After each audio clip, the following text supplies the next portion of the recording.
안녕하세요. 오늘은 철두도인 댁에 와서 아주 좀 착잡한 마음으로 마음의 신비 계속 낭독하겠습니다. 제7편 마음속에 대하여. 자, 동그라미 안이 있고 동그라미 바깥이 있습니다. 기독교에서는 하나님이 내 안에 있다, 내 마음속에 있다 그렇게 말하고요. 불교에서는 내 마음이 부처다 이렇게 말하죠. 사실은 이게 굉장히 차이가 있습니다. 불교에서는 마음을 부처라고 하고 기독교에서는 하나님이 마음속에 있다라고 합니다. 마음속에 대해서는 초인생활 상권에서의 강의가 있었습니다. 그러면 이 종교의 대표적인 유형이라고 할 수 있는 기독교와 불교의 주제를 놓고 아래와 같이 숨과 연계한 등식 관계로 조명해 볼 수가 있습니다. 1, 2, 3품은 초동 수준이고 대상적인 집중입니다. 하나님 안에서의 대상적인 집중이죠. 이건 기독교고 서양적이라고 볼 수 있습니다. 4, 5, 6품은 중등 수준인데 절대적인 집중이고 즉심불, 즉 마음이 부처죠. 이건 불교의 동양적인 가르침이라고 볼 수 있습니다. 그리고 7, 8, 9품은 고등 수준인데 이게 바로 실상적인 집중이고 참에 대한 것이죠. 이것은 한국적이고 숨이라고 볼 수 있어요. 어울 윤성희 스승께서 만드신 숨이 바로 고등 수준의 실상적인 집중이라고 할 수 있습니다. 그래서 숨은 기독교 플러스 불교라고 볼 수 있습니다. 사실은 동전의 양면 같은 거죠. 우리가 한쪽을 보고 또 다른 쪽을 보고 이 동전의 양면을 다 봐야 되는데 한쪽만 보는 거예요. 그렇죠? 기독교는 하느님 있는 그대로의 하느님만 말하는 거고 불교는 하느님으로 가는 길을 말하는 겁니다. 그래서 이 두 가지를 다 봐야 전체가 되는 거죠. 숨 오름의 기초인 몸숨의 대상적인 집중에서 그러니까 초등 수준이죠. 에서는 참이라고 하는 대상이 있으므로 그것을 인정하고 받아들이는 과정입니다. 대상이 있기에 그 대상의 속, 안도 있는 것입니다. 여기에서는 아직은 의존해야 할 대상이 있기 때문에 완전한 하나님의 마음이라고 할 수가 없습니다. 그러므로 하나님이 어디에 있는가에 답하여 마음에 있다라고 할 수가 없고 마음속 안에 있다고 해야 합니다. 그러나 마음 속에서는 몸숨 단계보다 순화된 높은 에너지를 갖게 된 자신의 마음을 절대자로 인식하여 마음이 직접 참으로 대체되어서 쉼에 들어가기 때문에 대상이 자연스럽게 떨어져 나갑니다. 나에서는 불교에서 말하는 즉심불, 즉 심적불처럼 내 마음이 직접 참이 되는 절대적인 위치에 올라서게 됩니다. 이로써 기독교와 불교가 지향하는 바 정신적인 차원이 아주 극명하게 밝혀집니다. 기독교의 주제는 바로 가 분야를 계도합니다. 가가 지금 마음속이죠. 대상적인 집중이고 불교는 나 분야, 절대적인 집중, 마음이 부처다 그 분야를 계도하는 것입니다. 이 주제에 의하면 불교가 기독교보다 한 차원 위의 정신적인 경지를 다루고 있다는 것을 알 수 있습니다. 전체적인 결론은 서양과 동양의 내면 세계가 만나야만 숨의 완벽한 경지에 도달할 수 있다는 것입니다. 이것으로 볼 때 정신 문명이 자리 잡을 수 있는 조건은 이미 갖추고 있음에도 불구하고 인류의 총체적인 지성지수가 가의 단계를 극복하지 못하고 있습니다. 기독교를 극복하지 못하고 있죠. 이처럼 인류의 내면적인 성숙이 부진함으로 이보다 한 차원 높은 불교 분야를 계도하고 있는 불교 문화의 기반이 날이 갈수록 쇠퇴할 수밖에 없는 것이죠. 특히 숨의 초보 단계인 일품이라는 안김이라는 집중, 안김이라는 쉼 수준의 유아적인 경험조차도 미미한 인류의 마음 분야는 아주 험난한 오지가 되어 있습니다. 현상계로 떠오르는 모든 일들은 인간의 마음 상태의 반영입니다. 마음이야말로 인간이 지닌 숭고함을 빛낼 수 있는 유일자이자 주체입니다. 이 사실을 망각하고 이제는 마음이라는 존재조차도 받아들이기 힘겨워하며 괴로운 삶을 연출하고 있습니다. 직접 나를 움직이고 있는 실체인 마음을 오지로부터 해방시키기 위해서는 재탈환을 위한 탐험에 힘써 노력해야 할 것입니다. 이 오지, 마음이야말로 세상에서 가장 높고 아름다운 산이라고 할 것입니다. 마음 공부는 오지를 탐험하는 정신으로 해야 합니다. 산만하고 유약한 정신을 수습하여 일념으로서 정진해야 할 것입니다. 수매 방법이 아닌 현존하는 기존의 수련 방법으로 마음 속에 들어가고자 한다면 그 험난한 과정이 온갖 초인적인 노력을 요합니다. 이로써 감당해야 될 정신적, 육체적 산고의 난이도는 필설로 옮기기가 어렵습니다. 그리고 안으로 들어갈 수 있는 기회도 천문학적으로 희박한 확률입니다. 그래서 깨달았다는 사람이 이렇게 적은 것이죠. 그러나 우여곡절 끝에 마음속으로 들어간다 하더라도 정작 있어야 될 하나님은 부재 중일 뿐입니다. 하나님이 부재한다는 사실만을 겨우 확인하고 되돌아서서 나오는 순간에 비로소 하나님의 존재를 발견하게 됩니다. 되돌아 나올 때 박디 밝은 순수 백광의 출현을 보게 됩니다. 그 빛의 발원지는 안으로 들어갔다 나오는 사람 자신입니다. 좀 더 자세히 살펴보면 이 빛은 티끌 한 점 없이 순수하게 고양된 마음체에서 발산하는 것임을 확인할 수 있습니다. 즉 마음이 빛이요 마음이 하나님입니다. 결국 하나님은 마음 안에 존재하는 것이 아니고 하나님 자신이 마음 안으로 들어갔다가 다시 나오는 것일 뿐입니다. 마음에는 보이지 않는 울타리가 있기 때문에 밖에 있는 저급한 의식의 상태, 저급한 마음의 에너지로는 절대로 볼 수가 없습니다. 마음의 의식을 최상의 상태로 회복시켜서 마음 안에 들어갔다가 나올 수 있는 역량을 되찾은 사람만이 가능한 일입니다. 결론은 하나님이 마음 안에 있는 것이 아니고 내 마음이 하나님인 것입니다. 여기에서 마음 안이라는 것은 공간적인 개념이 아니고 상징적인 것을 의미합니다. 마음 안의 경지는 수모름의 어느 단계에서부터 체험이 가능한가요? 육품에서 완전한 끊임이 일어나면, 고요가 일어나면 다음 단계인 칠품, 맑음으로 도약하여서 고요의 경지를 접하게 되는데 이 고요의 경지에서 마음 안으로 들어가는 체험을 시작하게 됩니다. 삼송리 15에 이렇게 나옵니다. 어울 윤성희 시집 삼송리 별곡 40쪽입니다. 안으로 들어오십시오. 왜 밖에서 서성이십니까? 뼛속이 얼어붙는 밤을 거기서 지내시렵니까? 지새렵니까? 안으로 들어오십시오. 열려있는 문으로 한 발짝만 놓아보시오. 안으로 들어오십시오. 당신의 집입니다. 어떤 상태가 아니고 바뀐가요? 생각이 없으면 아니요. 생각이 있으면 바뀝니다. 대부분의 사람들은 생각에 얽매여서 24시간을 분주하게 살고 있습니다. 생각을 놓고자 해도 마땅한 방법이 없었던 것입니다. 생각을 가지고 있는 한은 밖에서 살 수밖에 없습니다. 생각 없는 세계인 안으로 들어서게 되면 그 경지에서 얻게 되는 신묘한 맛을 결코 잊을 수가 없게 됩니다.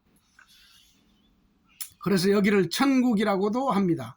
부처는 이 경지가 즐겁고 즐거워서 행복이 절정에 달한다 라고 하여 극락이라고 표현했습니다. 파라다이스죠. 파라다이스. 여기에 단 한 발짝만이라도 발을 들여놓은 사람은 1분 1초라도 세상에 마음을 두지 않게 되며 절대로 허황된 꿈에 연연하지 않습니다. 그야말로 24시간 전체를 무념, 노마인드의 상태로 살아가게 되는 것입니다. 이것을 텅 빈 충만이라고도 하며 다양한 표현을 쓰고 있습니다.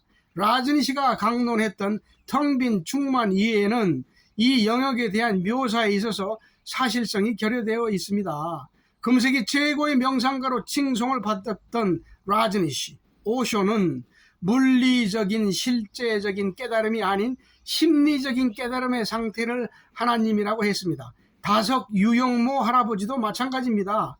그러나 진정한 깨달음은 심리적인 것을 넘어서 물리적 에너지로 실제하고 있다는 사실을 체득하는 실전적인 경지까지 도달해야 완성에 이릅니다. 다음, 스승과 생활. 스승은 안이요 제자는 밖입니다. 스승은 안에서 사는 사람이요 제자는 밖에서 사는 사람입니다. 온갖 세상 일은 밖의 일입니다. 밖에서의 사고 유형이나 생활 양태는 한정된 사고의 틀에서 벗어나지 못하므로 각자의 주관적 방식에 집착하게 될 수밖에 없습니다. 따라서 남에 대한 배려보다는 자신의 목적을 성취하기 위한 이기적인 공격성이 앞서게 되므로 세상살이가 평탄치 못한 것입니다. 밖에서는 부부라 할지라도 온전한 사랑을 가지고 사는 것이라고 할 수가 없습니다. 아무리 원만한 부부라도 객관화된 지성적 인격체가 아니므로 자신의 주관에 비추어진 상대방에 대한 관념적인 사랑일 뿐 완전한 사랑으로 볼 수가 없습니다. 부부가 다 함께 안에 들어가지 않으면 언젠가는 균형을 깨트릴 불씨를 안고 있는 미완의 일시적인 사랑일 뿐입니다. 밖에 있는 제자를 안으로 인도하는 데에는 오랜 세월, 과거의 예로서는 20년, 30년이 소요됩니다. 부부, 자식, 제자 등 사람은 살면서 다양한 교육자적인 관계를 맺게 됩니다. 어떠한 관계에 놓이든 그 속에서 지내다 보면 실수하거나 잘못을 저지르는 일이 생기게 마련입니다. 사람이 잘못했을 때 그 즉시 나무라고 벌을 주는 교육 방식은 바람직하지 못합니다. 상황에 따라서 즉시적 교육 방법이 효과적일 수도 있겠지만 좋게 20년, 30년을 기다릴 줄 아는 관대하고 온대한 교육관을 가져야 할 것입니다. 즉석에서 벌을 주고 시정을 요구하는 교육을 지향하고 수십 년 후를 기약하고 가르칠 줄 아는 거시적인 교육이 전인 교육의 지름길입니다. 누구나 사람은 누구든지 깨닫지만 못했을 뿐 사실은 안에서 살고 있는 것입니다. 사람은 밖을 포기하면 밖에 나간 적이 없다라고 삼송리별곡 17편에서 밝힌 바가 있습니다. 사람 자신이 안에 살고 있으면서도 밖에서 살고 있다고 스스로 착각하며 살고 있는 것일 뿐 사람은 누구나 근본이 신성한 존재인 것입니다. 사람은 누구나 신성하기 때문에 아무리 못난 사람이라 할지라도 숨 쉴 틈을 만들어줄 필요가 있습니다. 못났으면 못난 대로 처신할 수 있도록 배려해 주어야 합니다. 잘못된 기미가 보이면 그 즉시 단번에 쳐내는 획일화된 현대교육, 즉 사범대학의 교육학 이론을 보면 획일적인 교육 정렬을 강조하고 있습니다. 교육학적인 관점에서 학생이 잘못하면 올바른 길로 인도하기 위해서 그 즉시 가차 없는 처벌을 해야 된다고 생각하고 있습니다. 다른 것은 둘째하고라도 일국의 교육제도만큼은 멀리 보고 신중하게 다루어서 흔들림이 없도록 해야 됩니다. 우리나라 교육제도를 살펴보면 우왕좌왕 중심이 흐립니다. 지금 당면하고 있는 사회적 문제점들을 짚어보면 그동안의 교육 관행이 허술하고 혼미했다는 것을 어렵지 않게 짐작할 수 있습니다. 교육비 지출은 가계에 무리한 부담만을 줄 뿐이고 자녀들은 그릇된 교육 관행에 억눌려서 숨도 제대로 못 쉴 정도입니다. 그렇다고 투자한 만큼 결실을 알차게 거두는 것도 아니고 교육 따로 현실 따로여서 연계성이 결여되어 있습니다. 공공의 교육제도는 그렇다 치더라도 가정에서 만에 하나라도 가족 간에 혼내는 것을 가급적 삼가하고 이렇게 하라 저렇게 하라 강요하지 말 것입니다. 먼 훗날 참교육적 차원에서 다시 만날 것을 기약하고 놔둘 줄 알아야 합니다. 언젠가는 저 멀리에 준비해둔 교육의 참뜻을 스스로 뉘우치며 깨달을 날이 오게 됩니다. 그때서야 거시적인 교육이 완료되며 알찬 결실을 맺게 되는 것입니다. 근시안적인 교육 방법을 삼가해야 되겠지만 명상교육이라는 것, 특히 숨교육이라고 하는 것은 원대한 교육 방법이 아니고서는 불가능에 가깝습니다. 숨교육 과정에서도 제자 상호 간에 이해하기 어려운 일이 있더라도 너그럽게 이해할 수 있어야 합니다. 언젠가는 내버려 두는 에너지에 의해서 올바른 교육의 효과를 거둘 수 있게 됩니다. 특히 숨교육에서는 즉석에서 바로 잡고자 하여 벌을 주면 교육에 실패하기가 쉽습니다. 사람은 잘못을 하더라도 신성한 존재이기 때문에 그 영역 속에서라도 자유를 누릴 만한 권리가 있습니다. 그 권리를 돌봐주는 깊은 배려가 결국은 잠재적인 힘이 되어 따라오게 되는 것입니다. 그래서 명상인의 길을 가는 사람은 사람을 대할 때 반드시 하나님을 대하듯 해야 합니다. 흉악한 죄인이라 할지라도 공간을 두고 혼내야 할 것이며 직접적으로 혼내는 것을 삼가해야 합니다. 이것을 기독교에서는 안에서 하는 방식이라 하여 하나님의 방식이다라고 합니다. 하나님의 방식대로 경제활동을 하고 자녀를 교육하고 사람을 대하라는 것입니다. 이렇게 아내 방법에 따라 자녀를 양육하다 보면 때로는 무례하고 난폭해질 경우도 있겠지만 크게 걱정할 일은 아닙니다. 못된 자식이 오히려 잘되어서 사람 구실 제대로 하는 예가 더 많습니다. 콩나물을 잘 키우기 위해 햇볕을 차단시키며 눌러놓듯 하는 기성세대가 구축해 놓은 강압적인 교육 관습에서 벗어나야 할 것입니다. 사람은 안에 있는 방법, 참의 방법에 따라 살아야 되며 이런 삶을 진실된 참된 삶이라고 합니다. 안에 있는 방법을 쓰고 그 방법에 따르는 스승의 생활 모습이 외부에서 볼 때 때로는 대단히 어리석고 모순이 많은 듯 보여서 시해를 당하는 사례가 적지 않습니다. 마음 공부를 해보면 알게 되겠지만 이 과정을 거치면서 사람들에게 초능력이나 예지력 같은 것을 내보이고자 하는 것은 매우 어리석은 생각입니다. 예를 들어서 예수가 갈릴리 바다를 몸소 건너는 능력을 행사했다면 바다를 건너가는 자체가 중요한 것이 아닌 것입니다. 자기 자신의 마음에 일어나는 풍랑을 헤치고 마음의 바다를 건너서 평화를 찾아야 된다는 것이 예수가 행한 기적이 던져주는 내면의 메시지인 것입니다. 풍랑이 잔잔해져라는 것보다는 너희들의 마음이 잔잔해져라. 그게 바로 예수가 주는 메시지인 것입니다. 부처가 말하기를 나는 바다를 건너고 불 속을 다닌다라고 했는데 그 속뜻은 단지 불 속을 다니고 바다를 건너는 행위 자체보다는 내가 내 마음의 불을 정복할 수가 있고 내가 내 마음의 바다를 건널 수 있다는 마음의 평정이 중요한 것입니다. 마음의 평화가 바로 부처님이 말한 부처라고 볼 수 있습니다.